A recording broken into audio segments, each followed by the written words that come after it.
Olá pessoal, estamos aqui para cobrir o tópico número 3 do curso de redes neurais, fundamentos básicos de álgebra linear e otimização, curso esse oferecido pela Faculdade de Engenharia Elétrica e de Computação da Unicamp, em seu programa de pós-graduação. É um tópico razoavelmente longo, mas bem básico.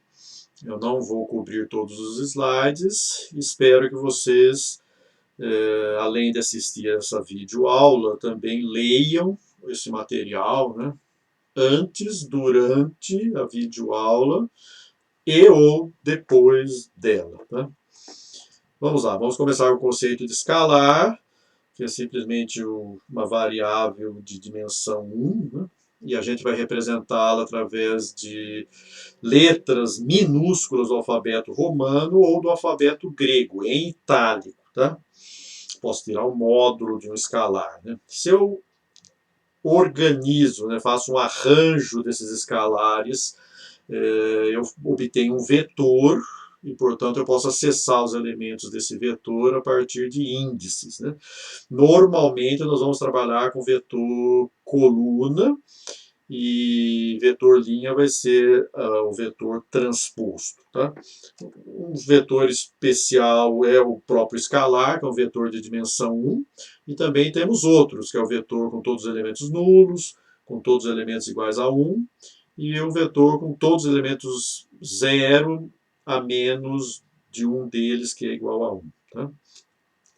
Eu também posso arranjar os escalares formando uma matriz, né, uma estrutura bidimensional de dimensão n por n, e eu posso falar nos vetores linha e vetores coluna da matriz. Né? Evidentemente, um escalar é uma matriz particular de dimensão 1 por 1, e um vetor é uma matriz particular que só tem uma coluna. Né? A notação para vetores vai ser letra minúscula em negrito, né? E para matrizes, letras maiúsculas em itálico, ok? Pelo menos nesse material nós vamos seguir essa notação. As matrizes têm muitas propriedades importantes, elas atuam como operadores lineares, vamos ver daqui a pouco, né? E, portanto, vamos abordar muitos aspectos de matrizes nas próximas sessões desse material.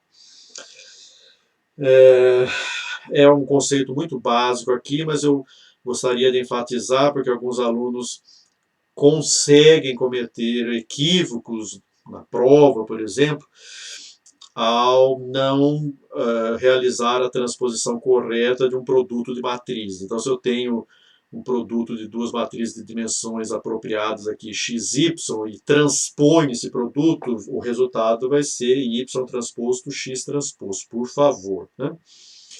Bom, existem também matrizes especiais, como a matriz de identidade, que tem todos os seus elementos da diagonal possivelmente diferentes de zero, e todos os demais nulos. Né?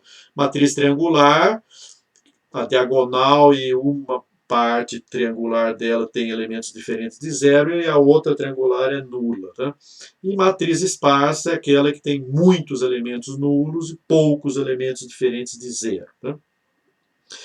Eu também posso organizar elementos, né, na forma de conjuntos, e nós vamos falar agora desse conceito, também bastante básico. Existem conjuntos muito conhecidos, como o conjunto dos números naturais, dos números reais, dos números complexos, né? E um elemento aqui para esse tópico do curso, ou vai pertencer ou não ao conjunto. Existem teorias que trabalham com pertinência gradual, mas não serão abordadas nesse tópico do curso. Né? Um conjunto pode ser especificado listando seus elementos entre chaves. Né? Eu coloquei colchetes aqui, mas está equivocado, entre chaves. Ou evidenciando propriedades dos elementos do conjunto. Né? Todo elemento que atende àquela propriedade pertence ao conjunto. Né? União, interseção, conceitos muito básicos aí, né? Dois conjuntos disjuntos, quando eu faço interseção, dá vazio, né? Tem o conceito de complemento de um conjunto também, e o conceito de subconjunto, que é um conjunto de elementos que todos eles pertencem ao conjunto maior, da onde S é um subconjunto, né? Existem conjuntos ou subconjuntos bem especiais. Um deles é o intervalo de valores reais, né, que pode ser fechado à esquerda e à direita, ou aberto à esquerda, ou aberto à direita, ou aberto em ambos os lados. Tá? Quando o intervalo é aberto, eu não posso falar em máximo ou mínimo. Né? O mais correto é eu falar em supremo e ínfimo do intervalo, tá? Como mostrado nesse slide aqui. Agora nós vamos entrar no conceito fundamental, é o conceito de espaço vetorial linear. Eu lembro vocês daqui para frente que é bastante produtivo vocês imaginarem geometricamente os conceitos que serão apresentados. Né?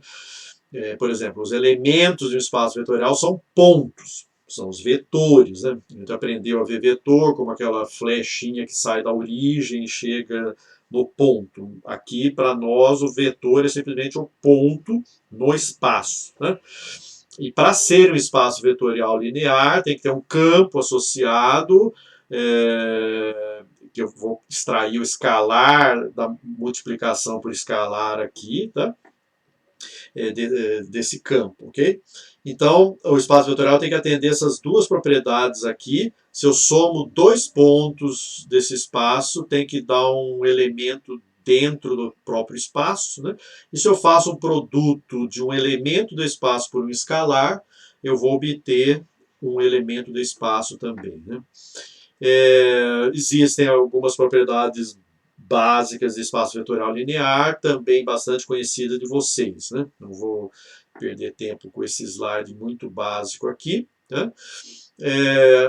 Exemplos importantes aí de espaços vetoriais lineares, né, tendo o campo F, o espaço dos números reais, a reta dos reais, né, o conjunto dos vetores n-dimensionais e o conjunto das matrizes de dimensão m por n. São todos espaços vetoriais lineares. Né? Eu posso gerar pares ordenados fazendo o produto cartesiano entre dois espaços, também um conceito bem básico aí. O conceito agora de subespaço vetorial linear. Então, subespaço todo subconjunto não vazio S, né, que também obedece essa propriedade. Se dois elementos pertencem a S, qualquer combinação linear deles tem que ser um elemento de S também. Né? Bom, não há necessidade de perder mais tempo aqui.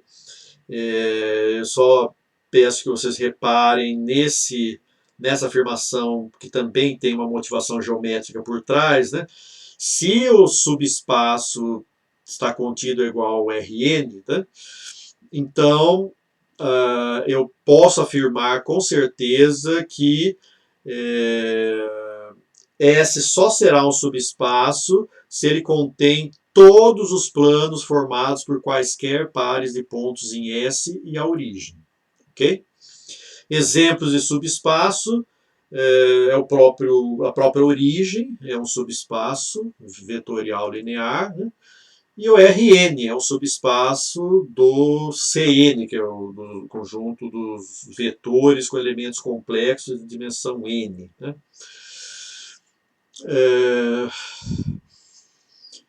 Bom, se dois subespaços existem, eles são subespaços de X, então a interseção de dois subespaços de X e que dê não vazia, né, também é um subespaço. E todo espaço é um subespaço de si mesmo, mas existem os subespaços próprios, obviamente. Né? Vamos falar agora de conjuntos convexos. é um conceito muito importante para a gente, porque a gente vai falar de espaço de busca, espaço de decisão em vários momentos desse curso, e esses espaços podem ou não atender essa propriedade de convexidade. Então, o conjunto é convexo se dados quaisquer dois elementos pertencentes ao conjunto, se todos os elementos que pertencem à reta que une esses dois elementos pertencer ao conjunto, o conjunto é convexo. Então, vocês estão vendo aí na figura que no caso do lado direito, aqui, né, esses elementos da reta que une esses dois pontos em particular não pertencem ao conjunto. Né? Nesse lado aqui, quaisquer x1 e x2 que eu pegue, sempre vai obedecer essa propriedade. Né? Isso caracteriza a convexidade de um conjunto. Depois nós vamos falar da convexidade de funções mais para frente. Né? Então, normalmente, subespaços vetoriais lineares são convexos. Isso é muito importante na hora de implementar técnicas de otimização. Né? E o conjunto vazio é dito ser convexo por definição. E também, dados dois conjuntos x e y convexos, a interseção também será convexa. É outra propriedade bastante explorada em certas aplicações. E se eu tenho dois conjuntos convexos e desconexos, sempre é possível obter o que a gente chama de hiperplano separador entre eles, tá? Que é dado por essa fórmula aqui. Então já começa a se familiarizar que essa fórmula representa a equação de um hiperplano, ok? Esse A em negrito aqui na figura aparece em itálico, mas é o mesmo A, tá? Apenas a figura não está obedecendo a notação que eu estou adotando aqui no material. Bom, outros conceitos aqui. Esse é um dos slides mais importantes desse tópico, né? E ele contém muita informação num único slide. Né? São conceitos fundamentais para nós aqui, os conceitos de combinação linear, convexa, combinação afim e combinação cônica. Tá? Então vamos lá, uma combinação linear é simplesmente realizar a soma ponderada de n vetores que pertencem ao certo espaço vetorial linear. Certamente, por definição, né, essa combinação linear vai ser um elemento do mesmo espaço, né, e são muitas as situações práticas em que a gente trabalha com combinação linear nesse curso, ok? Se essa combinação linear tem a propriedade particular de todos os coeficientes A e I serem maiores ou iguais a zero e somarem em 1, então eu tenho uma combinação linear particular que eu chamo de combinação convexa. Se esses elementos são apenas maiores ou iguais a zero e a soma é qualquer, chama-se combinação cônica. E seus elementos podem ser positivos ou negativos, mas tem que somar em 1, então eu chamo de combinação afim. O conceito de dependência linear e dimensão de espaço vetorial tem a ver com essa ideia de combinação linear. Então, considerando um conjunto de n vetores aí de um subespaço vetorial X, né? O conjunto formado por todas as combinações lineares desses elementos formam um subespaço, eu chamo S do subespaço gerado por esses elementos. Né? Portanto, nenhum elemento de S é linearmente independente desses vetores que formam a base que gera o espaço. Tá?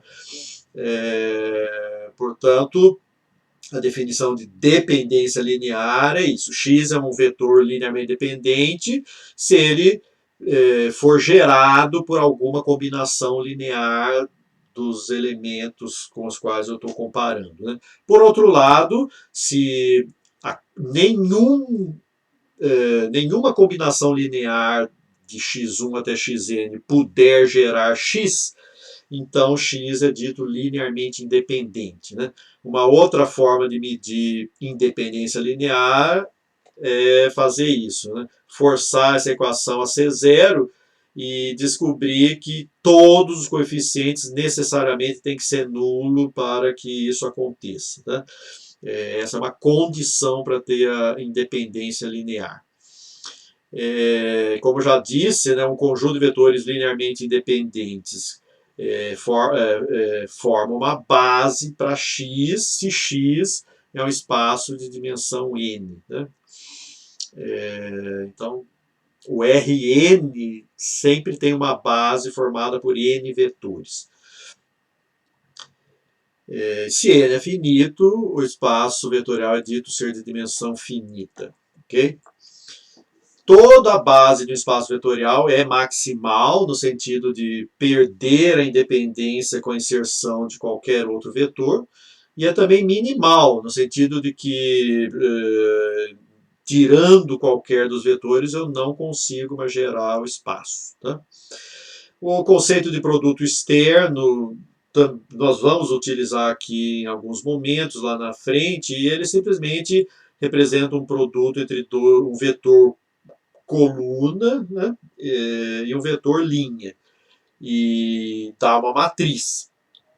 Portanto, chama produto externo porque essa matriz está fora do espaço dos dois vetores, né, claramente. E mais, essa matriz tem posto 1. Um conceito, posto de uma matriz é um conceito que a gente vai falar mais para frente, mas já adianto, né, que essa matriz, embora ela tenha dimensão m por n, né, no caso aqui n por m, mas ela tem apenas uma linha ou uma coluna linearmente independente.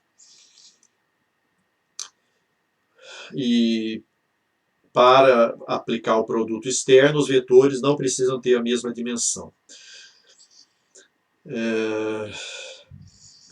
Mesmo quando as dimensões são as mesmas, a matriz quadrada resultante pode não ser simétrica, tem que lembrar isso, né? A simetria está associada apenas com matrizes quadradas.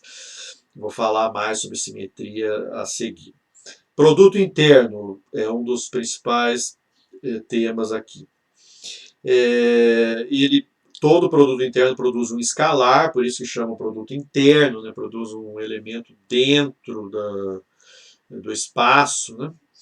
E tem que obedecer essas propriedades aqui. A comutatividade, a distributividade, o produto por um escalar, né?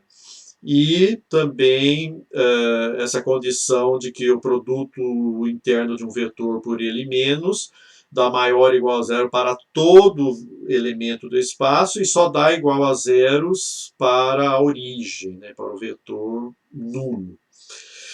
E eu represento o produto interno da forma como vocês estão vendo aqui, né? Quando for falar do modelo matemático do neurônio, eu vou precisar muito desse conceito aqui de produto interno, que ele vai aparecer lá. Com o conceito de produto interno, eu posso definir norma, e também tem a seminorma e a quase norma, que não atende essas três propriedades aqui ao mesmo tempo, mas a norma atende sim, né? Então essas três propriedades que aparecem aqui no centro do slide são caracterizantes de uma norma, ok? Não vou destacar, eu só vou agora comentar essa norma muito importante aqui, né, para alguns valores específicos de P. Né? Essa norma atende aquelas três propriedades do slide anterior para qualquer valor de P maior ou igual a 1. Mas quando P é 1, 2 e infinito, né, essa norma tem algumas propriedades interessantes. Tá?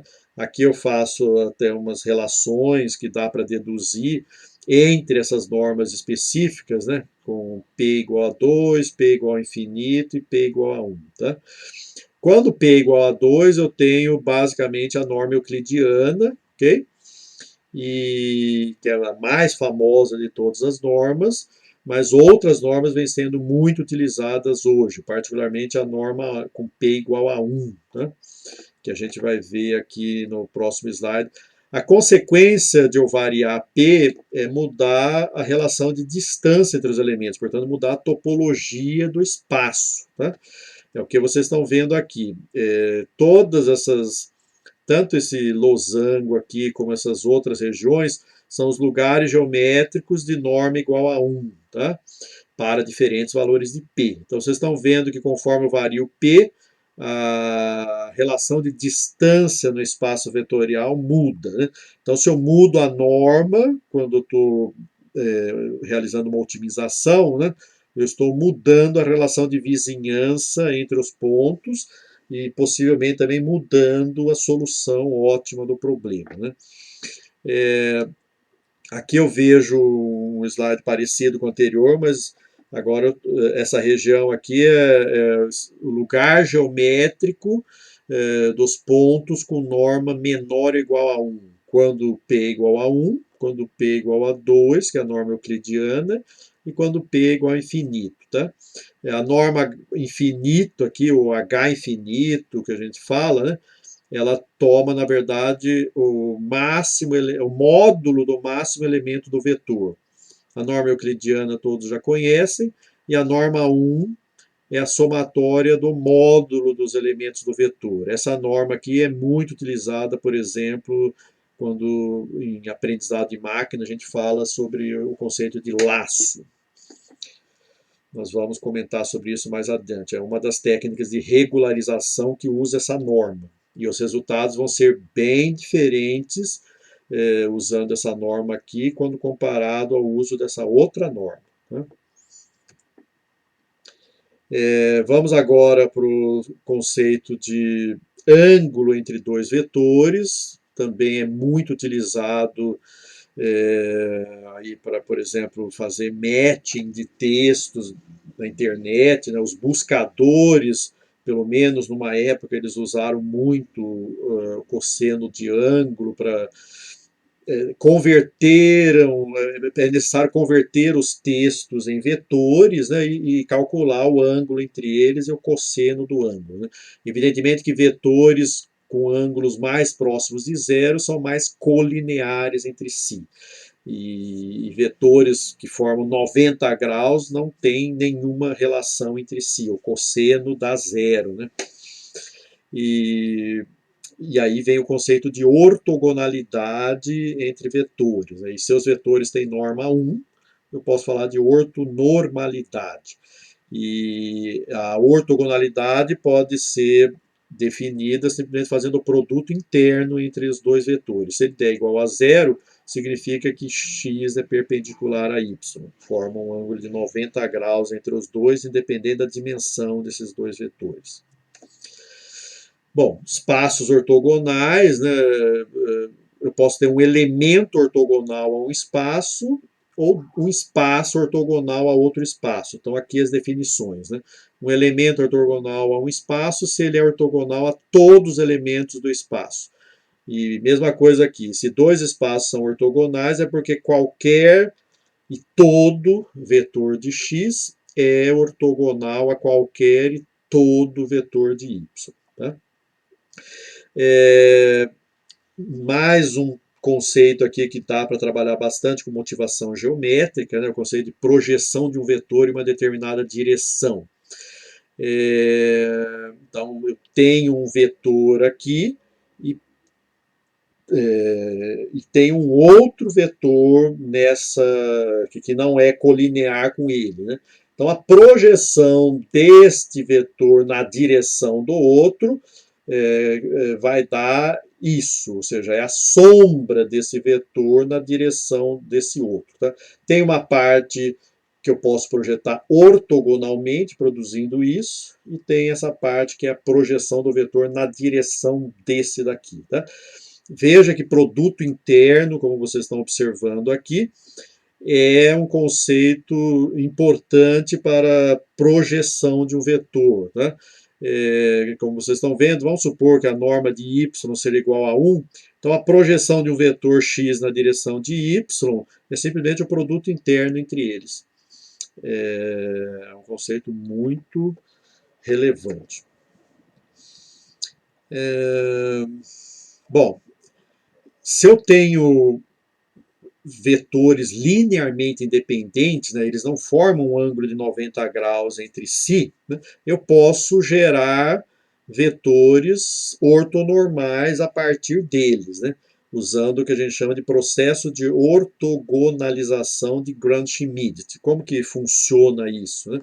Então, o primeiro vetor desse conjunto que vai ser ortogonal é um deles, né, que eu vou chamar y1. Então eu pego o x1 e esse vetor já está lá e eu chamo de y1. Né?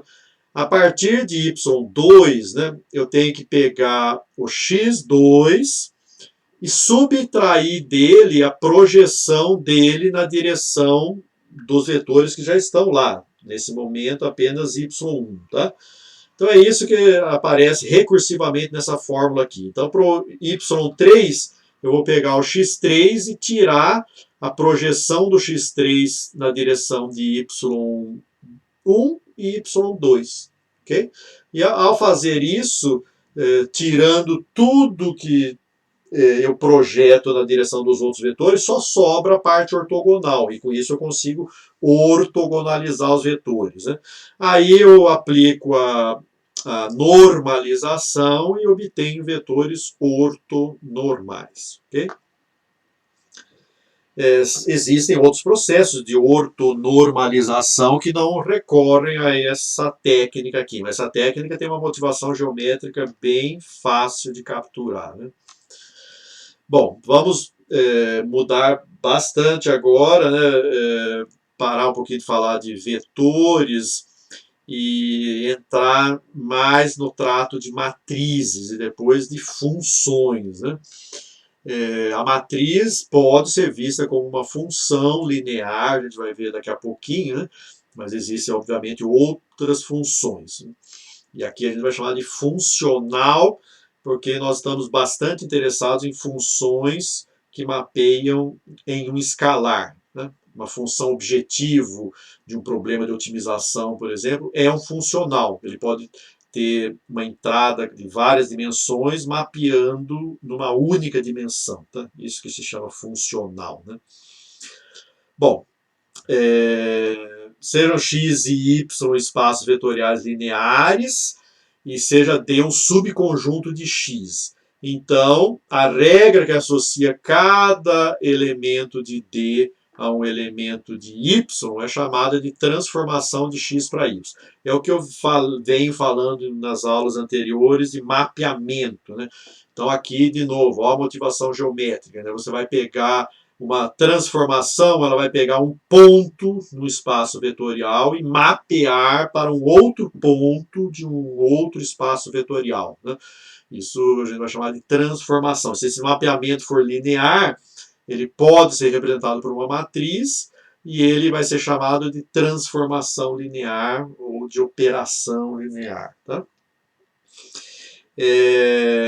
Os elementos de onde eu parto formam o domínio da transformação, né? E os elementos aonde eu chego são chamados de imagem da transformação, ok? E mais, né, a coleção de vetores da imagem para os quais existe um elemento no domínio que os mapeia é chamado de range da transformação, ok? Então vamos falar dessa importante transformação aqui, tipo de transformação, que é a transformação linear, né? Que pode ser representado por uma matriz, vamos ver no próximo slide. Mas basicamente tem que obedecer essa propriedade aqui, que todos nós sabemos, que é uma propriedade atendida por todos os sistemas lineares. Né? A transformação de uma combinação linear e a combinação linear das transformações. Antes de falar da matriz como um operador linear, eu vou apresentar um operador linear que é chamado transformação afim, muito famoso aí na literatura, que é AX mais B, é a matriz multiplicada pelo elemento do domínio, mais um vetor B constante. Tá? Isso aqui é chamado uma transformação afim. né? A partir de agora eu vou tomar B igual a zero só para poder focar na matriz A, ok? E aí eu posso falar de norma da matriz A, que agora é um operador linear, né? É um operador de transformação linear, né? Veja que coisa interessante. A norma, eu falei de norma de vetor agora há pouco, né? Norma euclidiana, norma H1, H infinito. Agora eu estou falando de norma de matriz, né? Então a norma da matriz, basicamente, também aqui é uma motivação geométrica, né? Essa fórmula está dizendo o seguinte: dentre todas as direções possíveis, né, diferentes de zero, né, a matriz ela escala diferentemente as direções, né? Então, a norma da matriz é o máximo escalamento que ela pode produzir para algum vetor x, ok? Então, essa é a definição de norma de matriz. Eu posso definir a norma assim, também não precisa dividir por x, se eu forçar todas as direções a terem norma 1. De qualquer modo, estou admitindo qualquer direção do mesmo jeito. Tanto faz usar essa fórmula aqui como essa daqui. Tá? Bom, o range de um operador linear, né, é dado pelos valores da imagem mapeáveis, né, por elementos do domínio. Eu já comentei sobre isso, acredito que no slide anterior. Tá? E tem também o conceito de espaço nulo. Veja, o range na imagem, né, no contradomínio, né? E o espaço nulo é no domínio. Então são os elementos do domínio tal que eles são mapeados na origem do contradomínio. Tá? Então, se existir x, o x vetor nulo faz isso, mas se além do vetor nulo existirem outros elementos, eles formam o espaço nulo da matriz. Né? Existem algumas propriedades associadas entre o range e o espaço nulo, que eu não vou entrar em detalhes aqui. Vamos falar agora de posto de uma matriz, que eu já tinha comentado lá atrás que esse assunto iria aparecer. Tá? Então, o posto de uma matriz AM por N é dado pelo número de colunas ou linhas LI. Tanto faz, você pode olhar ou na coluna ou na linha. O posto é único e ele é menor ou igual ao mínimo das dimensões de linhas e colunas. Por exemplo, vamos tomar uma matriz 3 por 8. Tá? O posto dela só pode, o máximo posto da matriz pode ser 3. Quer dizer, o posto pode ser 1, 2 ou 3. Né? Se for 3, eu digo que a matriz tem posto completo nesse exemplo. Né? Uma matriz quadrada de posto completo, portanto, se ela é n por n, o posto vai ser n. Né? Ela é inversível, portanto, o posto da matriz também determina a inversibilidade de uma matriz. Né? Mas vamos discutir isso um pouco mais adiante. Né? É interessante perceber que o posto da matriz é igual à dimensão do range, certo? E essa é uma propriedade muito relevante. Olha lá, o posto da matriz A é igual ao posto da matriz A transposta, que é igual ao posto da matriz A transposto A e também A transposto. Tá? Tentemos guardar essa propriedade aqui, que ela será útil mais adiante. A matriz resultante do produto de duas matrizes quaisquer nunca vai ter um posto maior que o menor posto das matrizes que participam do produto. Pode ser menor o posto. Exemplo, né? Se eu faço um produto entre quaisquer duas matrizes, uma de posto 8, outra de posto 1000, né? O resultado desse produto não pode ter posto maior que 8. Né?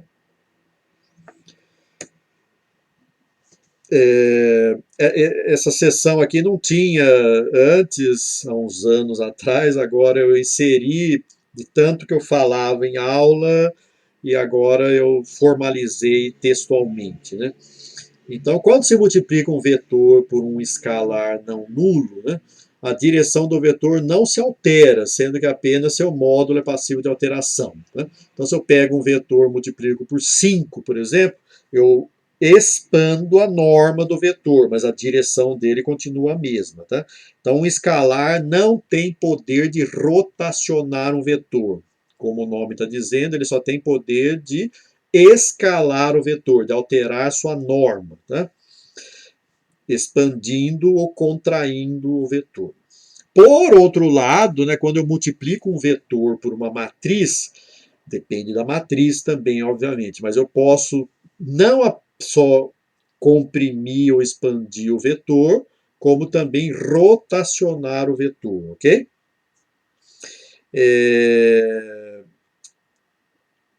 Fixada a matriz e variando o vetor, né, no produto da matriz pelo vetor, existem vetores que uma dada matriz não consegue rotacionar. Eu falei que a matriz pode rotacionar vetores, o que um escalar não consegue. Só que tem algumas direções, né, alguns vetores que a matriz não consegue rotacionar, só consegue escalar, tá?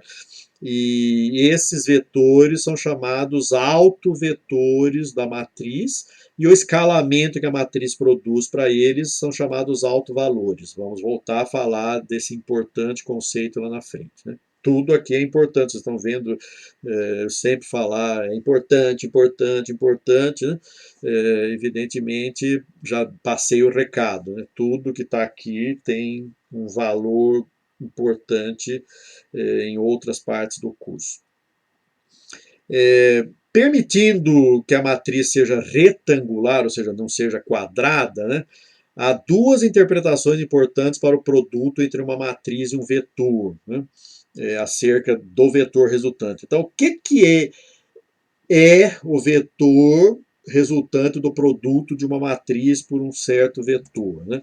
Ele é, por exemplo, a combinação linear das colunas da matriz.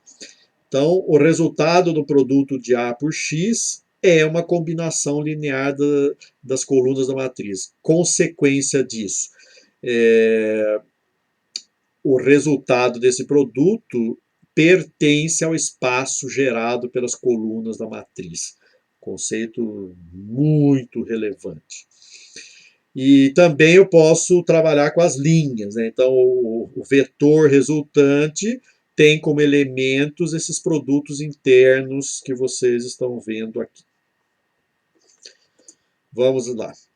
Eu posso fazer várias operações entre matrizes, mas para que exista o produto entre matrizes é necessário acertar as dimensões. Né? Então é necessário que o número de colunas da matriz anterior, à esquerda, né, seja igual ao número de linhas da matriz à direita. É a única condição que eu preciso atender. Né?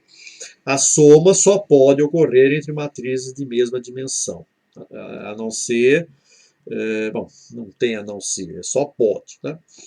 A multiplicação entre matrizes é associativa, como vocês estão vendo. Eu posso fazer primeiro o produto AB, depois multiplicar por C, ou primeiro BC, depois multiplicar por A. E perceba que a multiplicação entre matrizes geralmente não é comutativa, embora pode acontecer em casos bem particulares. Tá? Então, isso é regra normalmente. Tá? Não é verdade que AB é igual a BA. A soma é distributiva e o produto entre matrizes triangulares inferiores é uma matriz triangular inferior também. Né? Uma matriz quadrada é dita ser idempotente se qualquer número de vezes em que eu faço o produto dela por ela mesma, resulta ela própria. Tá? A gente vai falar de idempotência mais para frente, quando voltarmos a falar de projeção. Né? Aqui é um exemplo clássico. Né? Se A é uma matriz de projeção, eu não preciso projetar duas vezes, o resultado vai dar o mesmo que projetar uma vez só. Né? Se A é idempotente, então 1 menos A também será. E aqui vale um comentário. Né? Normalmente, se A é uma matriz de projeção, 1 não é identidade menos A. a identidade menos A vai ser a matriz de projeção ortogonal a A. Tá? Bom, definições adicionais matrizes, também alguns conceitos bem básicos. A gente vai chegar aqui na inversa de matriz, né? Que eu preciso calcular a matriz adjunta, né, que usa esse conceito de cofator. Depois vocês deem uma olhada aqui. Determinante é um conceito muito fundamental, mas vocês estudaram isso até antes do vestibular. Né? E ele tem propriedades importantes, como, por exemplo, a homogeneidade. Se eu multiplico qualquer coluna da matriz por um escalar B, o determinante dessa nova matriz é B vezes o determinante da matriz original, por exemplo. Tá? Outro conceito tradicional aí, mas que tem uma relevância importante aqui, porque vai aparecer nas funções objetivo, né? É traço de matriz. Então, o traço de uma matriz é a soma dos elementos da sua diagonal. Ok? Vocês conhecem o conceito de adjunto, que permite calcular a inversa de uma matriz, particularmente para a matriz quadrada, eu tenho uma fórmula bem tranquila aqui que aplica esse conceito da matriz adjunta. Repare, portanto, a partir dessa fórmula aqui, que para uma matriz ser inversível, o determinante dela tem que ser diferente de zero. Veja que propriedade geométrica interessante, curiosa até de determinante. Né? Então, o determinante só se aplica a matrizes quadradas, cabe lembrar isso, e ele é dado pelo produto de seus autovalores. E mais, ele corresponde ao volume, nesse exemplo aqui, né, com uma matriz 3 por 3, ele corresponde ao volume do hipercubo formado pelos pontos que representam as linhas da matriz, ok? Tem várias funções objetivo em certas formulações matemáticas aí em aprendizado de máquina, que trabalham tanto com o traço quanto com o determinante, né? Já dá para vocês verem aí que quando é o determinante, eu estou tentando ou maximizar ou minimizar o volume de algum hipercubo ali. Repare que o produto, o determinante de um produto de matrizes é igual ao produto dos determinantes, né? E para matrizes A e B retangulares, vale essa propriedade aqui, que pode me ajudar a simplificar algumas operações quando aparecer. Tá? Eu não lembro se a gente vai usar essa propriedade aqui, por exemplo, mas essa daqui normalmente é uma propriedade bastante útil. Né? Como falei, traço também aparece muito em funções objetivo, né, em aprendizado. Então vamos falar um pouquinho mais sobre traço de matrizes. Né? Então o traço só se aplica a matrizes quadradas como determinante, e o traço de uma matriz quadrada é dado pela soma de seus autovalores. O determinante é o produto dos autovalores, e o traço é a soma. Né? Ah, professor, mas foi definido o traço agora há pouco como a soma dos elementos da diagonal. Né? Dá no mesmo, ok? A gente ainda não falou de autovalores, mas para quem já sabe, os autovalores não são os elementos da diagonal, mas as duas somas dão no mesmo, no caso de matrizes quadradas. Né? Olha que coisa interessante, eu falei que AB não é igual a BA, o produto entre matrizes não comuta, mas para traço sim, né? O traço do produto é igual ao traço do produto comutado, né?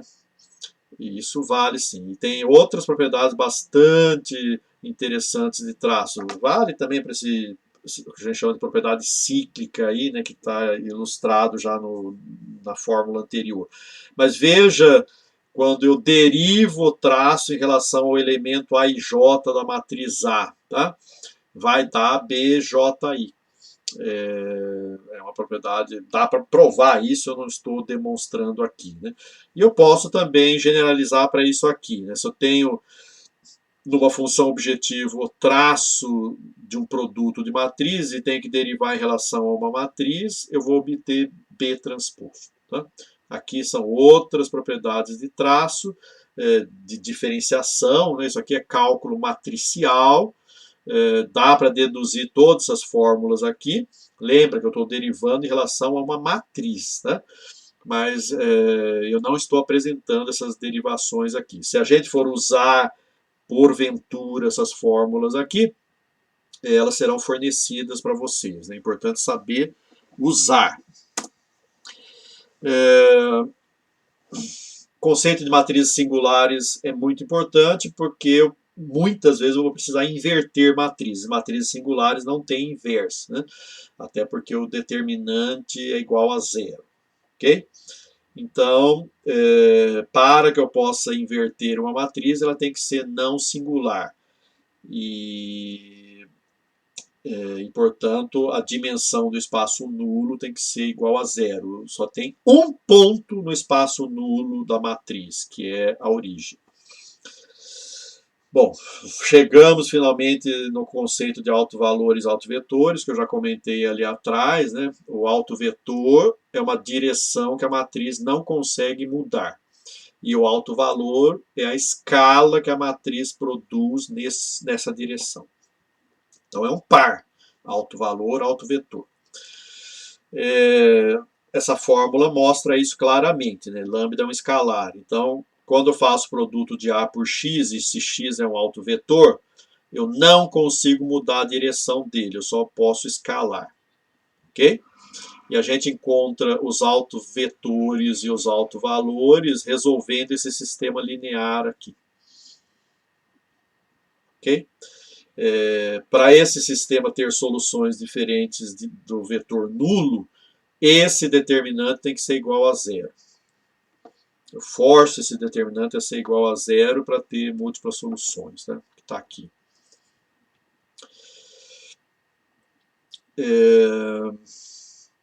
Como o grau desse polinômio aqui em lambda, né, é n, então a matriz A, que é n por n, vai possuir n autovalores não necessariamente distintos, né?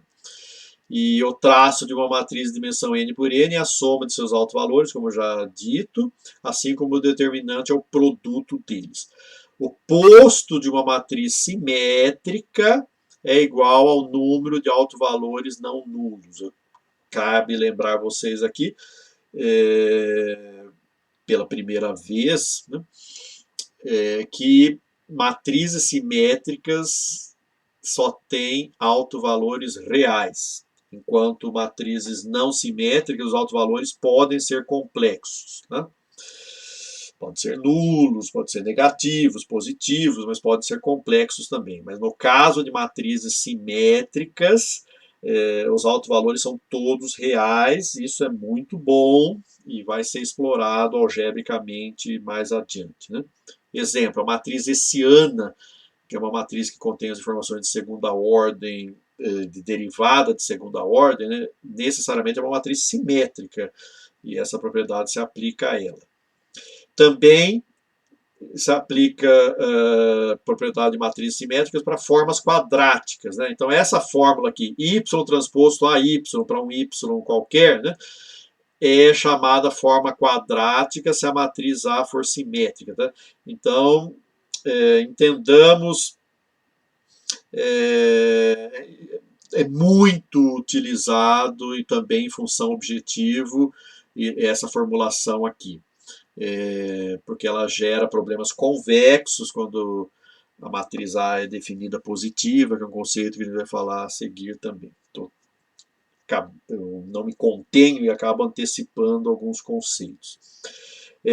Também eu posso falar em cálculo matricial, derivar essa forma quadrática em relação ao vetor y. Tá? Vai dar 2ay, posso provar isso, mas não estou demonstrando aqui. E se eu derivar mais uma vez, obtendo a matriz hessiana, né, ela vai dar 2a. Ok? E, vamos lá, a matriz A e a sua forma quadrática correspondente é chamada semidefinida positiva se para todo y que eu puder usar aqui, né, sempre der um valor maior ou igual a zero. Né? Existem matrizes que têm essa propriedade. E tem matrizes que são chamadas definidas positivas, que a forma quadrática sempre é maior que zero para qualquer y, desde que o y não seja o vetor nulo. Okay? Mesma coisa para semidefinida negativa e definida negativa. Conceitos muito importantes aqui. Né? A forma quadrática, quando tem essas propriedades, ela está associada a funções ou funcionais convexos, né? E quando tem essa propriedade, a funcionais côncavos. Vamos, ainda tratando de formas quadráticas, falar um pouquinho mais de cálculo diferencial para formas quadráticas. Olha só que legal, né? Se eu tenho y transposto a x e derivo em relação ao vetor y que está aqui, o resultado é ax. Também dá para demonstrar, não estou demonstrando aqui, se precisarmos usar, será fornecido a qualquer momento, ou na prova, ou nas listas de exercício, ok? Agora, ao contrário, né? a mesma forma quadrática, mas eu vou derivar em relação a x. Vai dar a transposto y, ok? Então, peguem essa lógica aqui. Se o elemento que está sendo derivado está à esquerda, o resultado é sem transposição.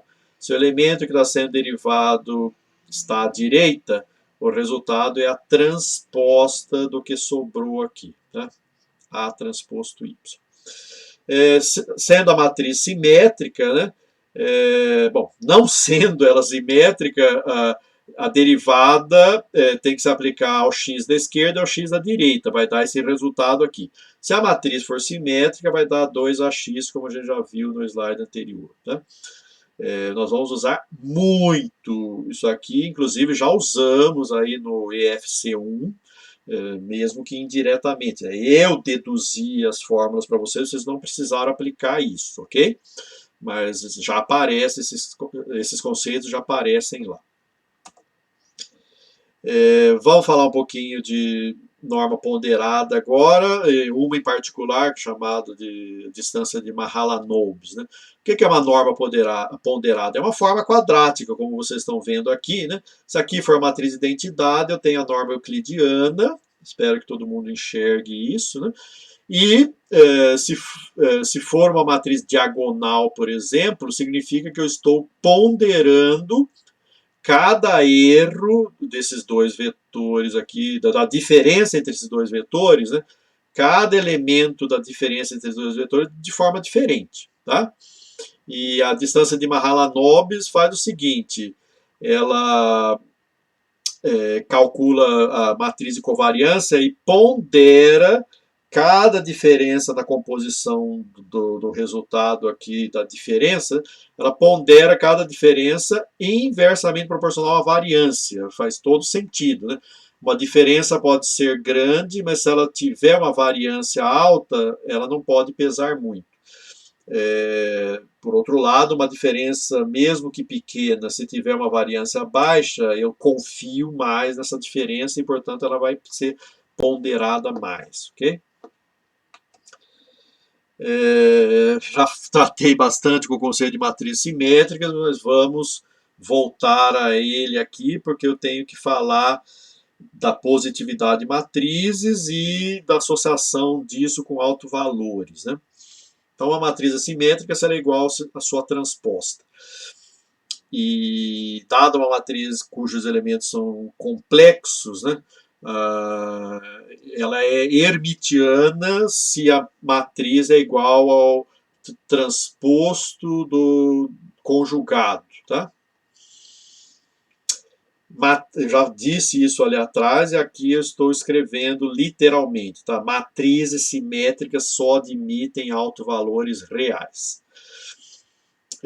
Um conceito importante no trato de matriz é o chamado número de condição. Tá? Existem vários números de condição, mas um importante aqui é o que associa o máximo, o módulo do máximo alto valor com a razão entre esse módulo do máximo alto valor e o módulo do mínimo alto valor, tá? Ou mínimo do módulo. Tá? E dependendo do número de condição de uma matriz, algumas operações numéricas, computacionais com matrizes ficam um pouco complicadas em termos de precisão. Tá? Vamos falar disso daqui a pouco. Outro conceito que a gente vai explorar no contexto de redes neurais é o de raio espectral de uma matriz, que simplesmente é dado pelo máximo do módulo dos seus autovalores. Né? Certas matrizes que a gente vai utilizar tem que ter raio espectral menor ou igual a 1, para que ela não faça amplificação de sinais que chegam até ela, ok?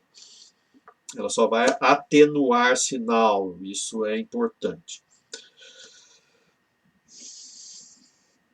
Olha que propriedade interessante aqui, né? Autovetores associados a autovalores distintos de uma matriz simétrica, com elementos reais, são ortogonais. Lembro vocês que os autovalores são todos reais, não podem ser complexos, no caso de matrizes simétricas, né? Então, além dos autovalores serem reais, agora a gente sabe que os autovetores, quando os autovalores são distintos, né, são ortogonais entre si. E aí eu posso, e mesmo que haja autovalores coincidentes, eu posso obter autovetores ortogonais para eles. E aí eu posso aplicar um conceito que a gente chama de ortogonalização de uma matriz, né? Que tá, depois vocês dão uma olhada aqui, mas o fundamental está aqui nesta fórmula, basicamente, né? Então, eu posso pegar uma matriz e encontrar essa matriz T, que tem como coluna os seus autovetores, né? E ela vai produzir essa matriz gama aqui, lambda, né? Lambda maiúsculo, em letras gregas, né? Que é diagonal, ok? Então, eu peguei a matriz A e a partir dessas operações aqui, eu diagonalizei a matriz. É uma propriedade que ajuda muito, por exemplo, em formas quadráticas. Veja, essa forma quadrática aqui, quando eu posso diagonalizar a matriz A, vira isso. Essa matriz é diagonal e, portanto, eu posso expressar esse produto aqui a partir dessa formulação. Eu acredito que esses y não devem estar em negrito, esses y em particular tem que estar em itálico, são os elementos do vetor y só. Tá? Bom, se isso é verdade, né, então eu posso agora associar as condições lá de matriz definida positiva, definida negativa, com o sinal dos seus autovalores. Então veja aqui. Para que uma matriz A seja definida positiva, e se ela for simétrica, né, todos os seus autovalores têm que ser maiores do que zero. Semidefinida, maiores ou iguais a zero. Definida negativa, autovalores menores do que zero. Semidefinida negativa, menor ou igual a zero. Tá? Aqui, apenas para constar, né, para diagonalizar uma certa matriz, é preciso que existam autovetores suficientes. Da mesma forma que para inverter uma matriz é preciso que existam autovalores não nulos suficientes, né? Senão ela não ela vai ser singular. Né? Veja, para matrizes simétricas, a condição e definidas positivas, então são condições equivalentes. Veja só, A ser definida positiva, a inversa de A ser definida positiva, todos os autovalores de A serem reais positivos, tá? São condições equivalentes, e continua aqui. Né? Qualquer produto aqui nessa forma quadrática para qualquer y diferente do vetor nulo tem que ser maior do que zero, e é possível decompor A nesse produto aqui para uma certa matriz B não singular. Tá? Também os determinantes de todos as submatrizes principais líderes da matriz A têm que ser definidas positivas. Tá? São todas propriedades equivalentes aqui e que vão ser exploradas lá na frente.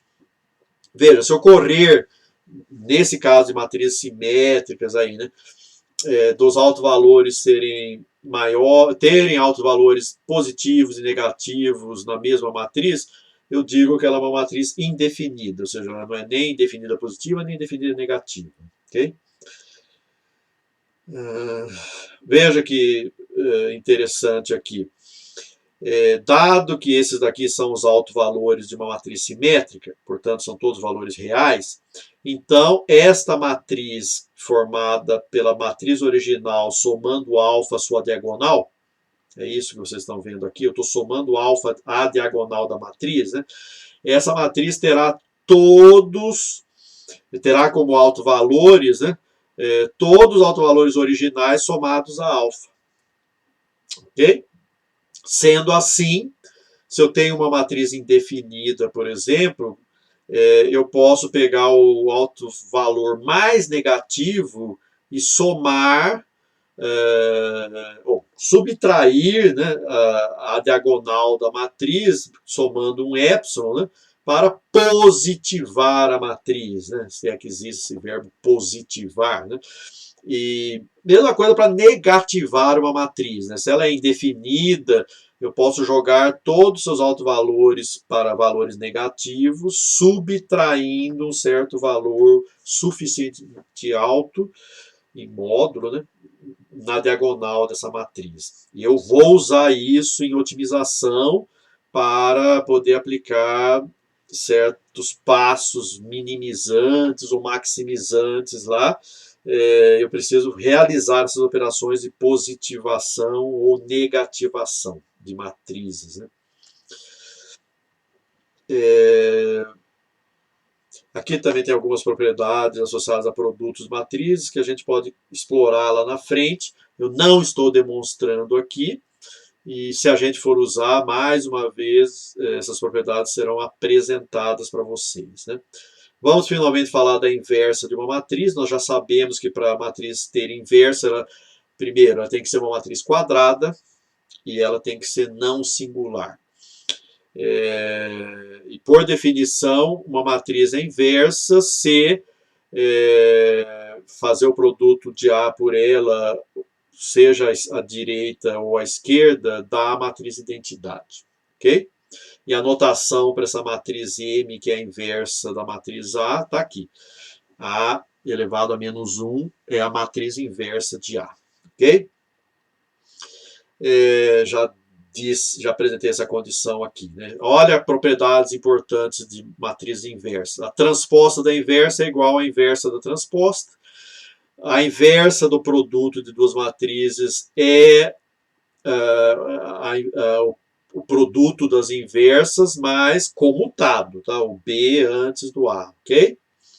Não se esqueça desses detalhes. Esses lemas de inversão de matrizes nós não vamos usar diretamente, eu só estou apresentando aqui para manter uma certa coerência, são resultados importantes. Onde que poderíamos usar? Né? Às vezes, em certos cenários, vocês estão vendo aqui, eu preciso inverter, por exemplo, essa matriz. Né? Dependendo das dimensões que aparecerem aqui, né? Essas inversas podem ser muito mais simples, muito mais econômicas computacionalmente, né, do que essa inversa aqui. Então, compensaria eu encontrar a inversa pelo lado direito, operações aqui do lado direito, e não pelo lado esquerdo, ok? Então, e vice-versa também, dependendo das dimensões aí. Então, esses lemas de inversão podem me ajudar a economizar recurso computacional na hora de aplicar a inversão de matrizes. Agora sim vem um conceito que vai nos acompanhar o curso inteiro, né? É o conceito de pseudo-inversa de uma matriz. E ela vale para qualquer matriz. Enquanto o conceito de matriz inversa só vale para matrizes quadradas, né, o conceito de pseudo-inversa vale para qualquer matriz, inclusive para vetores, inclusive para escalares, né, que são casos especiais de matrizes. Né. Então, para ser uma pseudo-inversa, ela tem que atender essas três propriedades que vocês estão vendo aqui. Ok? A notação para pseudo-inversa é A com esse símbolo de mais aqui. E pode-se demonstrar que existe uma única pseudo-inversa para cada matriz. Eu não vou mostrar aqui. Veja algumas propriedades interessantes. A pseudo-inversa do vetor nulo é ele transposto. A pseudo-inversa da pseudo-inversa é a própria matriz. E assim por diante. São várias propriedades interessantes aqui, ok? Exemplos de pseudo-inversa. Veja só, eu pego um escalar aqui, né? A pseudo-inversa dele, nós já sabemos, no caso convencional, né? É 1 sobre A. A inversa de A é 1 sobre A. Mas e se A for nulo? Por definição, a pseudo-inversa de A igual a zero é zero, não é infinito. Por definição, ok? Porque tem que existir a pseudo-inversa de qualquer matriz. Né?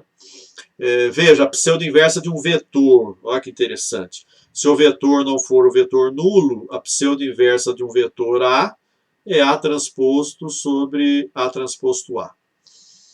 E se o vetor for vetor nulo, nós já vimos, né, que a pseudo-inversa de A é o vetor nulo transposto. Uso de pseudo-inversão para a solução de sistemas lineares. É exatamente o que nós usamos na nossa lista de exercícios e vamos continuar a explorar ao longo do curso. Né? Considere esse sistema linear de equações na forma matricial, AX igual a B. X é a incógnita, então resolver esse sistema é encontrar X. A e B são dados. Olha, repare nas dimensões. Né? A matriz A tem dimensão M por N, e o vetor X tem que ter dimensão coerente com o número de colunas da matriz A, e o vetor B tem que ter dimensão coerente com o número de linhas da matriz A. Ok? Bom, vamos supor que o posto da matriz A é completo e que ela tem mais colunas do que linhas, é o que vocês estão vendo aqui. Né? Portanto, é um sistema que tem menos equações do que incógnitas. Veja, a matriz A tem mais colunas do que linhas, ela é retangular na horizontal, assim. Tá? Claramente é um sistema subdeterminado, portanto, é um sistema que tem infinitas soluções, porque ele tem mais incógnitas do que restrições para eu definir o valor delas, ok? E a solução desse sistema nós vamos deduzir mais para frente ainda nesse material, mas vai ser dada por essa formulação aqui, mostrando exatamente isso, né? Y é qualquer vetor pertencente ao Rn, portanto, há infinitas soluções X para esse sistema aqui. Y é qualquer, tá? A e B são dados, como eu falei. Então, essa é a solução para um sistema linear que tem mais incógnitas do que equações. Essa situação não é confortável na literatura. Toda vez que eu me deparo com um sistema que tem múltiplas soluções, eu normalmente faço um esforço para tentar encontrar uma solução única para ele. Né? E aqui nós vamos adotar como solução única a de norma mínima. E a solução de norma mínima é aquela que toma y igual ao vetor nulo. Como eu falei, o vetor y pode ser qualquer, inclusive o vetor nulo. Se você puser o vetor nulo aqui, nesse ponto, o x vai ser a solução de norma mínima para esse sistema. Portanto, eu vou ter uma solução única. Dentre as infinitas possibilidades de solução, a de norma mínima é única. E é um critério que eu posso adotar para sair desse desconforto, ok? Aqui é a mesma fórmula do slide anterior, mas usando a notação de pseudo-inversa. Agora vou supor ao contrário, né, que eu tenho mais equações do que incógnitas, e a matriz também tem posto completo. Pode não ser o caso, né? Não era o caso no exercício que vocês já fizeram, estão fazendo, né? Mas aqui vamos supor que o posto é completo, tá? Então, esta é a única solução para o sistema, tá? Que colocado na forma de pseudo-inversão aparece assim, né? Só que tem um probleminha aqui, né? Como eu tenho mais equações do que incógnitas, eu tenho mais restrições sobre as variáveis do que variáveis, e, portanto, essas restrições podem entrar em conflito. E aí eu não consegui resolver o sistema x igual a b. Tá? E a gente está falando disso aqui nessa última linha. Né? Então, a equação 1, que é aquela lá, x igual a b, nem sempre tem solução exata nessa situação de eu ter mais equações do que incógnitas. Né? Nesses casos, o que a solução aqui vai dar é o vetor x que minimiza a diferença entre a x e b. Olha que coisa legal, né? Se eu não posso igualar a x a b, pelo menos eu vou chegar o mais perto possível dessa igualdade. E esse procedimento assim, está por trás das soluções que sustentam tecnologicamente o valor bilionário de muitas empresas por aí, né, que elas exploram muito a solução de sistemas desse tipo, fazendo aproximações e, portanto, economizando computacionalmente, né, produzindo soluções escaláveis que há tempos atrás não se imaginava serem possíveis. Já falei um pouco sobre projeção ortogonal, quando a gente falou do processo de ortogonalização de Gram-Schmidt ali atrás, e aqui eu vou falar de um operador, né, que é simétrico e que permite obter o x-chapéu e o x-til. Vamos lembrar isso, né? Dado um vetor x que não pertence a um certo subespaço vetorial x, xão, né, eu posso decompô-lo em dois vetores, né? Um que pertence ao espaço vetorial e outro que é ortogonal a ele, como vocês estão vendo aqui. Né? Sempre eu posso fazer isso. Então, se x não pertence ao espaço, ou pertence mesmo, se ele pertencer, esse vetor vai ser nulo. Tá? Mas para qualquer x, portanto, sempre eu posso decompô-lo num elemento que pertence ao espaço vetorial e num elemento ortogonal ao espaço vetorial. Como fazer essa decomposição? Então, aqui tem toda uma dedução, né, que vai permitir obter essa matriz P, que projeta x no espaço vetorial, obtendo x-chapéu, é um elemento do espaço, e projeta x ortogonal ao espaço vetorial, produzindo x-til. Tá?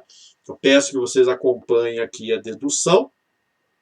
Aliás, isso, acompanhe essa seção 6.16.1 para chegar nessa matriz simétrica P aí, tá? Eu não vou entrar nos detalhes dessa dedução, que eu fiz passo a passo aqui, sem nenhuma passagem abrupta, né? Espero que vocês consigam acompanhar, certo? E, finalmente, a gente vai chegar à conclusão que a matriz P vai ser A vezes a pseudo-inversa de A. Da mesma forma como uma matriz pode não conseguir rotacionar um vetor, só escalá-lo, né? Pode ter matrizes que não conseguem mudar a escala de vetores, só conseguem rotacioná-los, né? E são matrizes muito importantes. Por exemplo, esse exemplo aqui da matriz 2×2, né? Que rotaciona vetores de um ângulo θ. Né? Então são chamados operadores de rotação. tem para dimensões maiores do que 2 também, só estou dando exemplo aqui no R2. Então lembre-se que essas matrizes que têm essa propriedade são chamadas matrizes ortogonais, né? E ela não consegue mexer no módulo dos vetores com os quais ela faz produto, certo?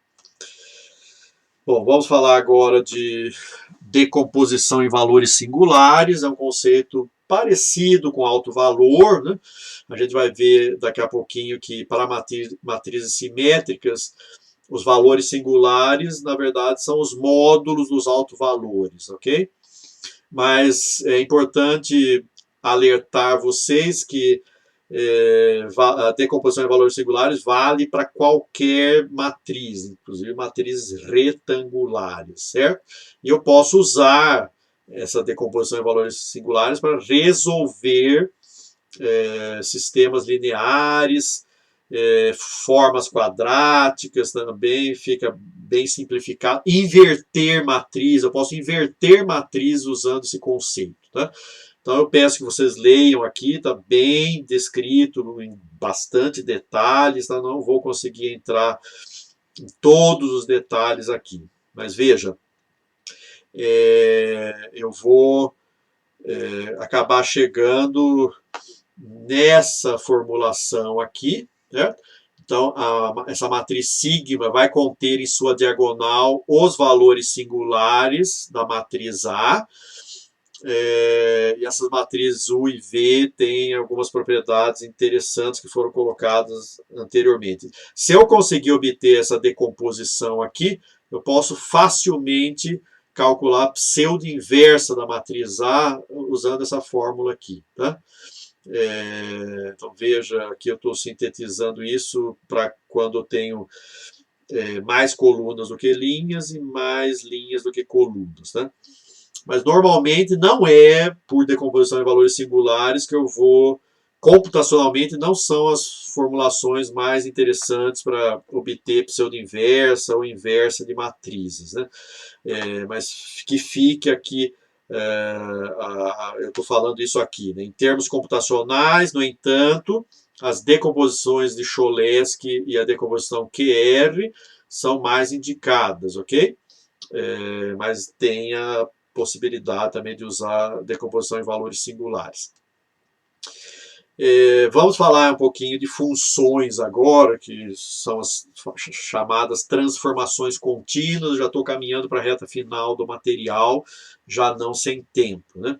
Então, uma transformação de um espaço vetorial para um outro espaço vetorial, né? Portanto, um mapeamento, né?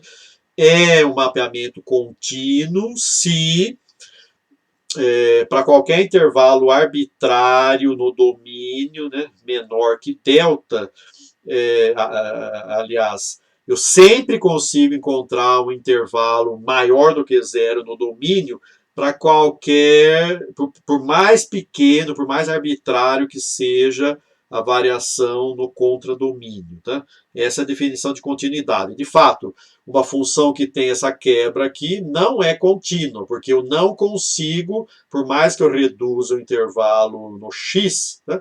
Eu não consigo atender a um certo intervalo no y, tá? Porque a função deu um salto. Então, funções descontínuas não atendem essa definição, geometricamente é essa a ilustração, tá?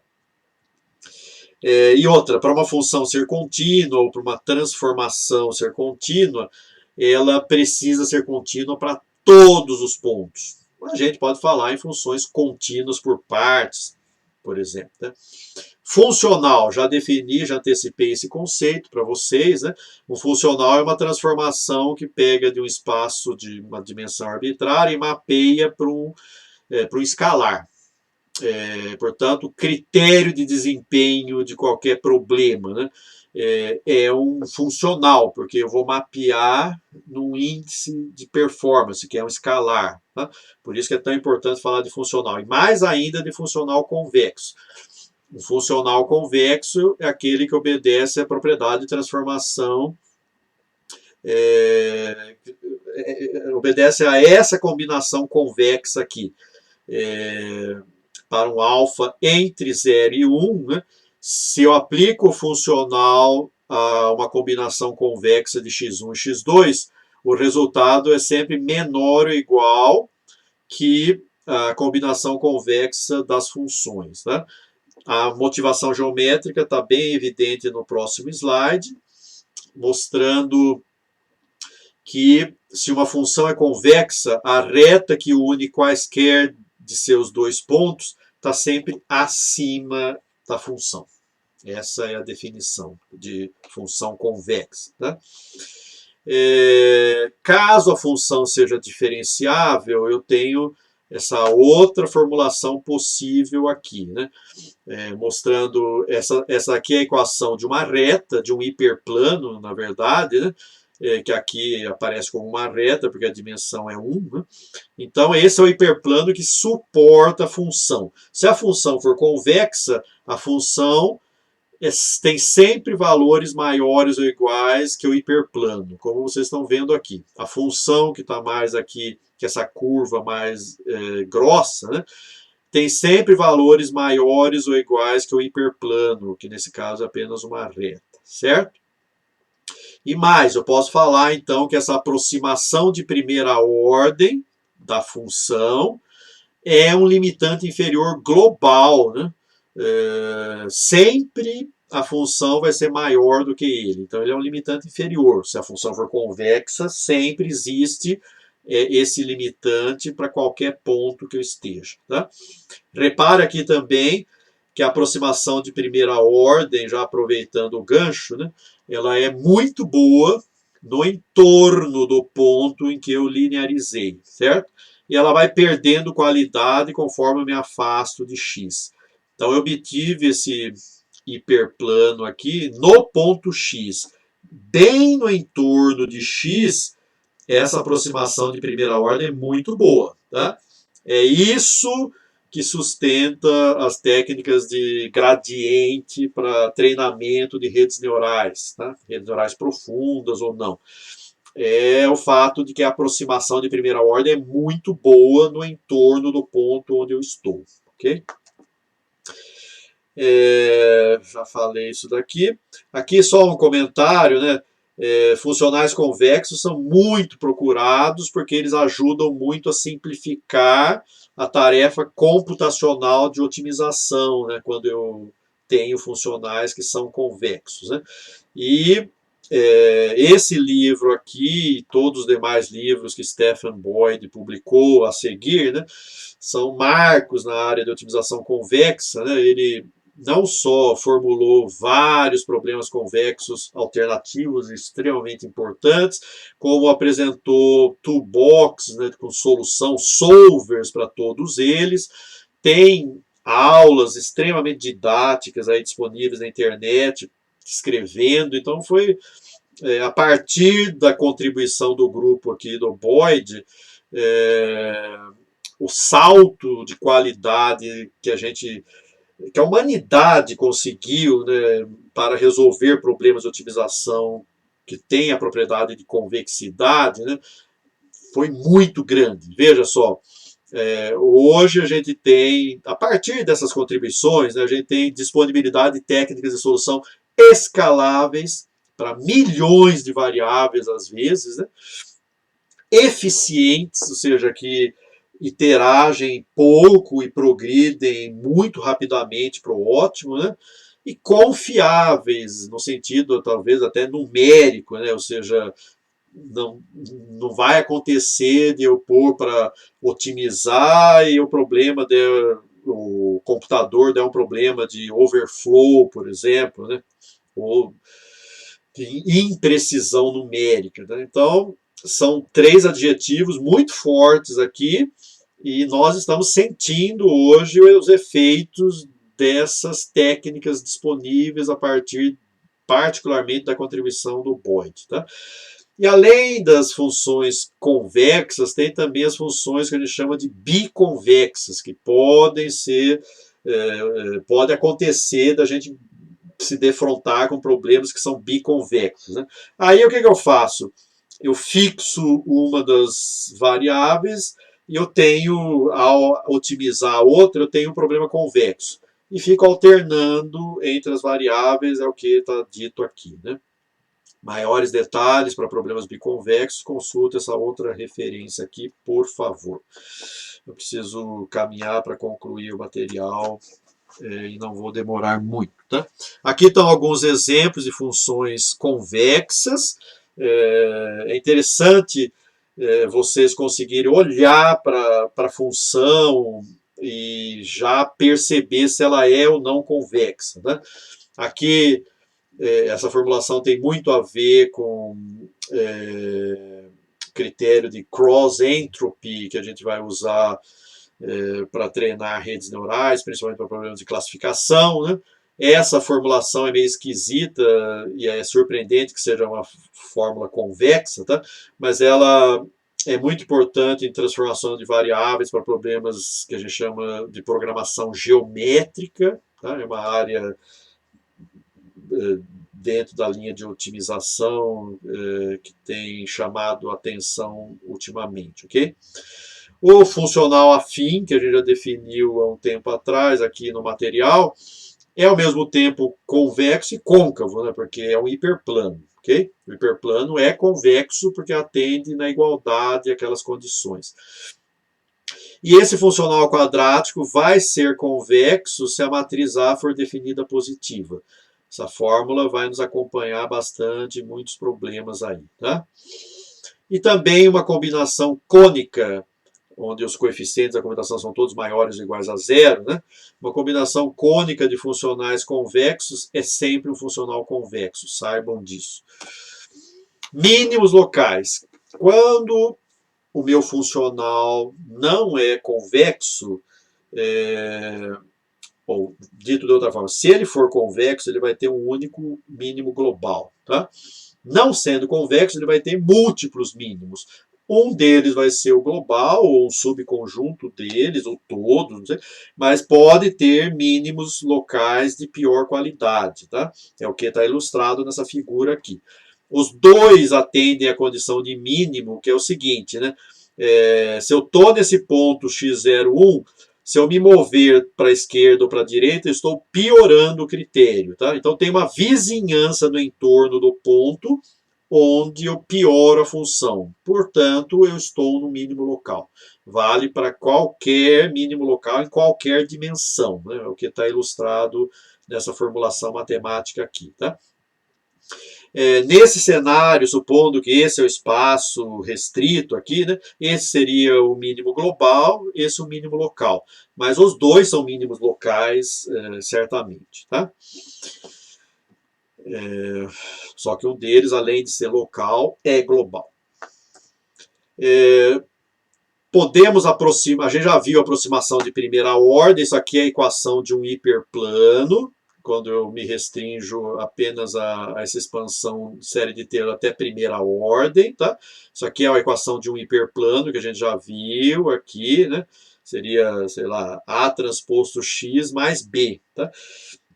E aqui, se eu acrescentar esse termo aqui que tem a hessiana, que é a matriz com as derivadas de segunda ordem, eu vou ter um paraboloide. Então, essa equação aqui é a equação de uma hiperparábola, vamos chamar assim, tá? Se for em dimensão 2, vai ser uma parábola, dimensão 1 ou 2. E se tiver mais termos, aí a função assume outras formas. Eu posso trabalhar com informação só de primeira ordem, truncando a expansão da série de Taylor aqui, daqui para trás, né? Ou trabalhar com informação até segunda ordem, truncando daqui para trás, desprezando termos em ordem 3 para cima. Tá? Tá aqui, esse aqui é o vetor gradiente, está aqui como calcular o vetor gradiente. Eu derivo a função em relação ao vetor x por cada elemento de x. Tá? Isso aqui é um escalar, x1 é o primeiro elemento do vetor x, assim por diante.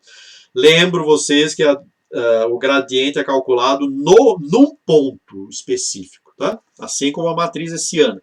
A matriz hessiana tem seus elementos compostos pela derivada segunda, né? E garantidamente ela é uma matriz simétrica, porque essa ordem de derivação aqui não importa, porque o operador de derivação é um operador linear.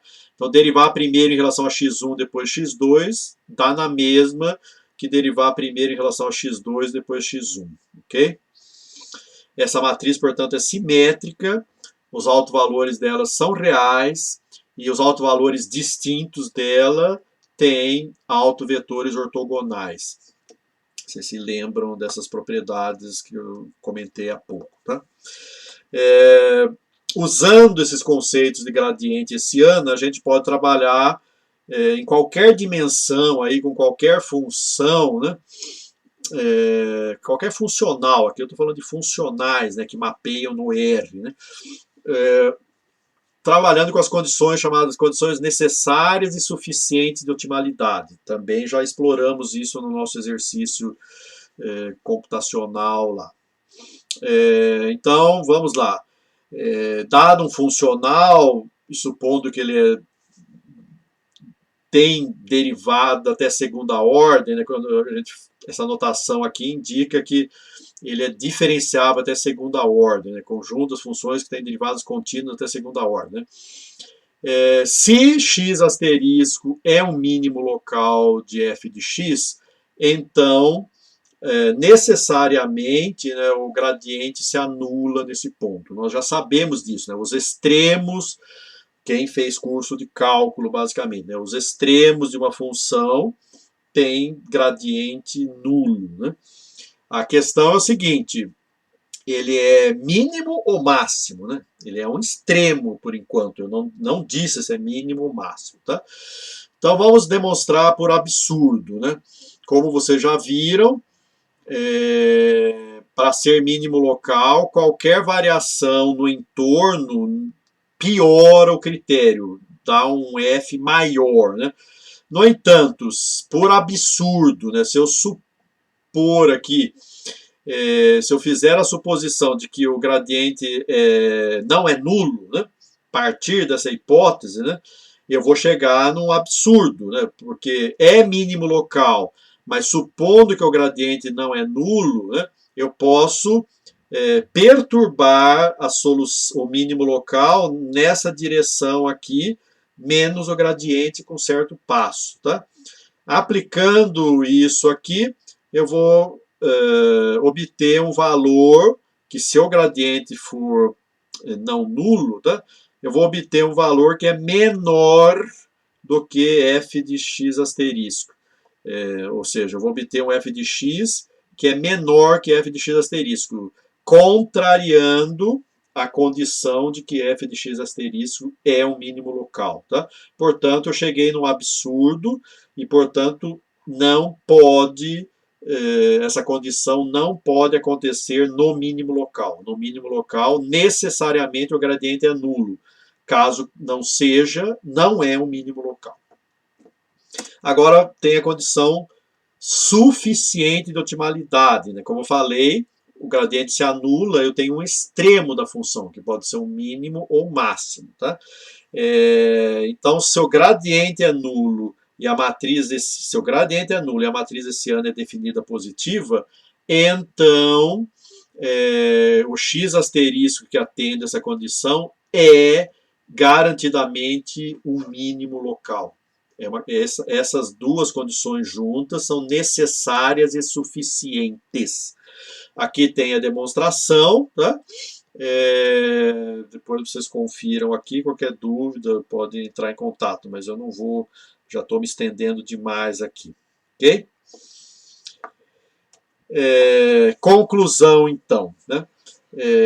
Agora, usando essa situação de gradiente nulo. Então, quando o gradiente se anula, né, eu tenho um mínimo global se a hessiana, se a matriz hessiana for maior ou igual a zero. Tá? Eu tenho um mínimo global estrito se ela for maior do que zero, ou seja, se ela for definida positiva. Para todo x, né? E eu tenho máximo global se ela for definida, semi-definida negativa para todo x, e o máximo global estrito se ela for definida negativa para todo x diferente de zero. Então isso aqui dá a condição de convexidade, né? Então para uma função ser convexa, ela tem que ter a matriz hessiana definida positiva o tempo inteiro. Tá? Não acontece isso aqui. Vocês estão vendo que essa função ela tem concavidade para cima aqui e aqui, mas aqui não. Então, nesse ponto, a hessiana é definida negativa. Por isso que essa função não é convexa e não tem o mínimo dela não pode, ou o extremo dela não pode ser chamado de global. Vamos lá. Vamos aplicar essas condições necessárias e suficientes de otimalidade a esse problema de otimização quadrático aqui, né, que é muito comum em engenharia. Muitas vezes eu convirjo para a necessidade de encontrar x que minimiza essa função, ok? Eu conheço A, conheço B e quero encontrar x aqui, tá? Supondo que A é transposto por causa da forma quadrática, né? Eu aplico a condição necessária de otimalidade. Na verdade, foi isso que eu fiz lá nas deduções do nosso EFC1. Né? Aplico então a condição de gradiente nulo, encontro a solução em forma fechada. Nesse caso, a matriz é quadrada e definida positiva, portanto, tem inversa. Não preciso falar de pseudo-inversão. Tá? Como, por hipótese, a matriz hessiana é a própria matriz A, e ela é definida positiva, essa é a condição suficiente de otimalidade, então essa solução necessariamente é ótimo global, é o mínimo global que resolve esse problema aqui. Então esse problema é convexo e tem um único mínimo, por isso que a gente chama que é um mínimo global. Vamos voltar a tratar a questão de sistemas subdeterminados e sobredeterminados. Né? Então, em sessões anteriores, eu simplesmente mostrei a fórmula que resolve. Né? Agora eu vou mostrar como obter essa solução. No caso aqui, como falei, né, uma solução única quando eu minimizo a norma de x. Então, eu tenho um sistema subdeterminado, com mais incógnitas do que equações, e eu quero encontrar o x que resolve esse sistema, mas que tenha norma mínima. Ok?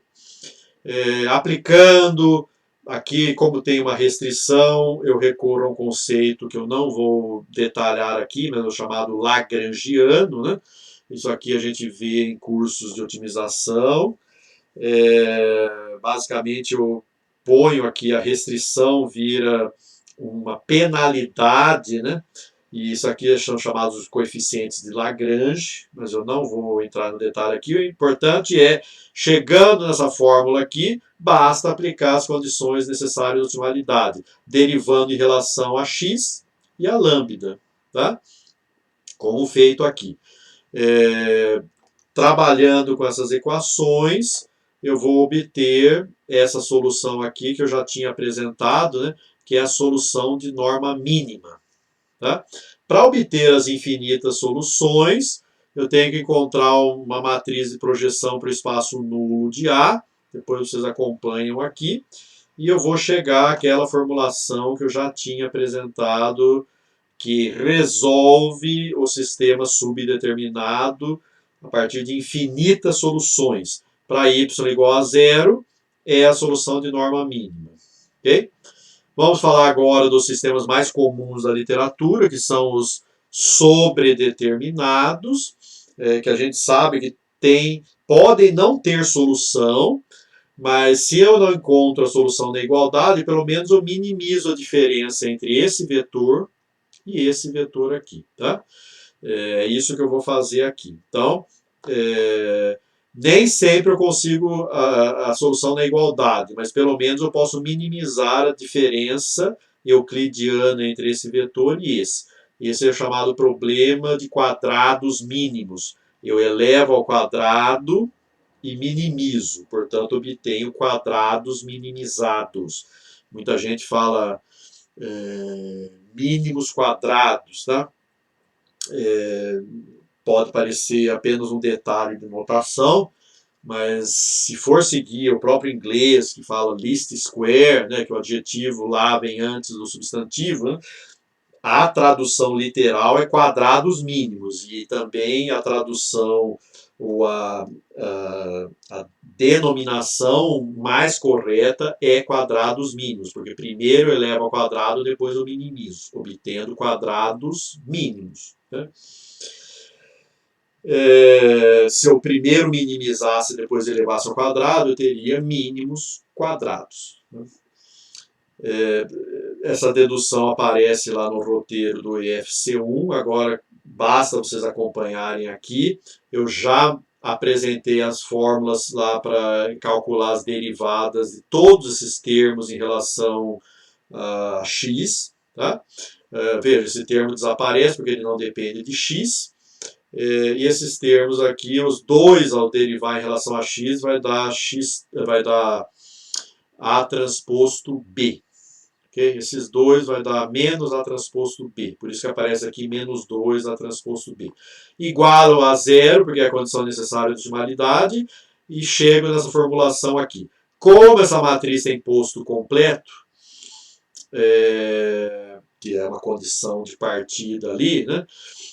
O posto dela é uma matriz quadrada de posto completo. Tá? Então ela é inversível.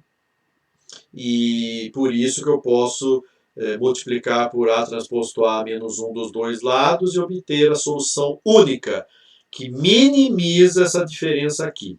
Solução de quadrados mínimos, portanto. Tá?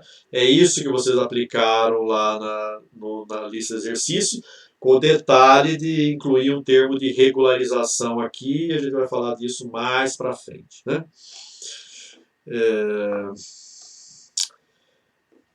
Quando eu tento obter solução de sistemas executivos, às vezes eu encontro problemas numéricos. Né? Não é um problema da máquina, não é um problema da precisão do computador.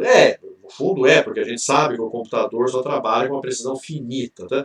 Mas entendamos que dependendo da matriz A, esse problema pode, mesmo trabalhando com 64 bits na máquina, eu posso ter problemas de confiabilidade numérica. Por quê?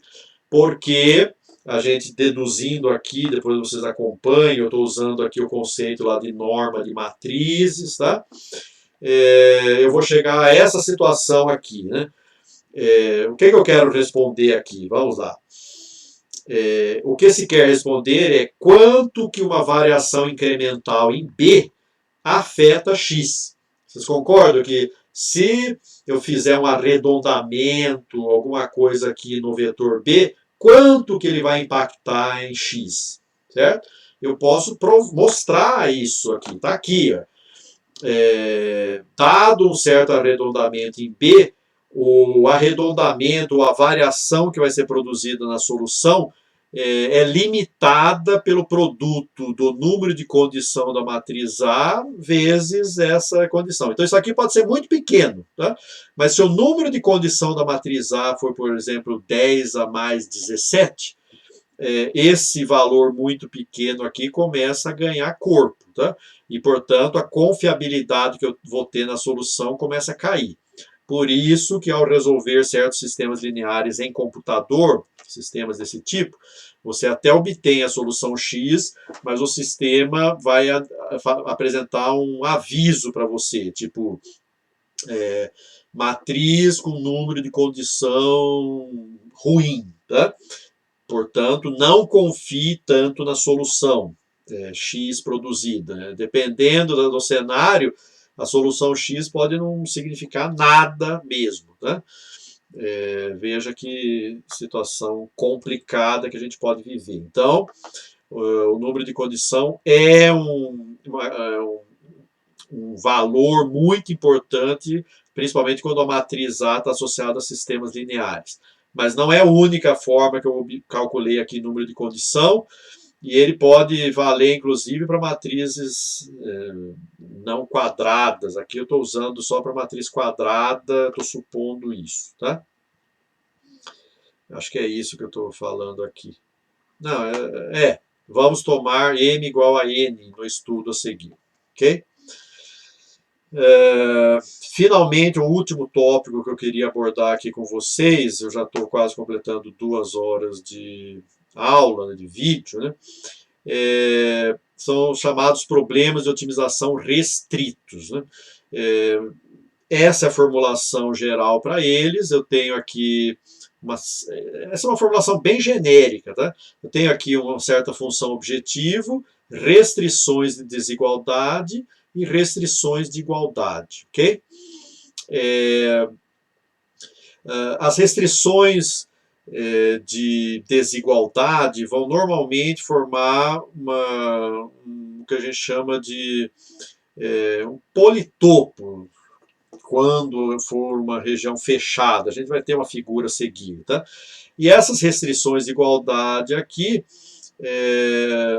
são hiperplanos, né? Que tem que ter a interseção entre eles, pode ter um lugar geométrico de valores de x, mas dependendo do problema que eu vou resolver, pode nem ter solução, ou seja, as restrições são tão severas que nem existe x sequer que as atenda. Quanto mais múltiplo x que me permita escolher um que minimize, ok? Portanto, esses problemas podem ser tão difíceis, mas tão complicados que eu nem consigo resolver. Né? Mas para certas condições atendidas por essas funções, o problema começa a ganhar mais solvabilidade. Né? Por exemplo, se as funções f aqui forem convexas, né? E se essa função h for uma função afim, então eu tenho técnicas bastante eficientes para resolver esse problema e tenho solvers na literatura já disponível, inclusive em código aberto, alguns são comerciais, né? E outros são em código aberto, tá? Para encontrar a solução desse problema. Pode ser que a gente se defronte com esses problemas aqui, mas normalmente para treinar uma rede neural, felizmente, né, nós não temos restrições. Mas, infelizmente, a função objetivo ela não é convexa. Tá? Mas para certas formulações, principalmente se eu estou lidando só com a última camada da rede neural, pode ser que eu acabe impondo situações que convirjam para esse tipo de formulação, ok? Bom, é isso que eu falo aqui. Se as funções são convexas, o espaço de busca acaba sendo convexo, como está ilustrado aqui através desse politopo, né? Na verdade, essas restrições de desigualdade formam uma região poliedral. Se ela for uma região fechada, eu vou ter um politopo. Mas se eu consigo um politopo convexo, como vocês estão vendo aqui, eu posso aplicar técnicas bastante eficientes, que a gente chama de método de pontos interiores, né, para encontrar a solução aqui. Professor, mas por que eu estou vendo tantos detalhes e problemas de otimização? Simplesmente porque aprendizado de máquina implica em otimização. Basicamente é isso. Então, a gente formula matematicamente um problema de aprendizado como um problema de otimização. E hoje dispomos de técnicas bastante competentes para resolver esses problemas. Tá? Mesmo quando os problemas são muito complicados, né, eu posso fazer aproximações. Por exemplo, essa região aqui que eu estou chamando de um politopo, ela pode ser aproximada por um elipsoide. E isso simplifica muito o equacionamento. Tá? Então, veja, a fórmula de um elipsoide envolve uma forma quadrática também. Né? XC vai ser o centro do elipsoide e os eixos principais da elipse dependem dos autovalores dessa matriz A. Ok? Com isso, a gente conclui esse material, que abordou um conjunto bastante amplo de conceitos de álgebra linear e também de otimização, né? E nós vamos acabar recorrendo a eles em algum momento, em vários momentos do curso. Tá? Eu devo liberar alguns exercícios para vocês resolverem, né? Alguns a gente pode resolver em aulas de dúvidas, mas vai haver listas de exercícios abordando os principais conceitos aqui, né? Que eu entendo que serão fundamentais para preparar vocês para próximas etapas aqui do curso, ok? Agradeço a atenção. Aqui tem uma lista de referências bibliográficas, né? Eu gostaria de destacar esse livro aqui do Strang, que é a última referência. Também Gilbert Strang, né? É um autor, como eu já falei, do Boyd aqui, né? Mas o Gilbert Strang tem também muitas aulas bastante didáticas disponíveis, e esse livro dele não é o único, ele tem um outro livro de álgebra linear, né?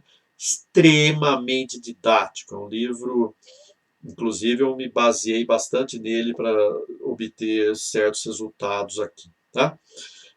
Bom, a aula já se estendeu muito, eu agradeço a atenção de vocês e encerro por aqui.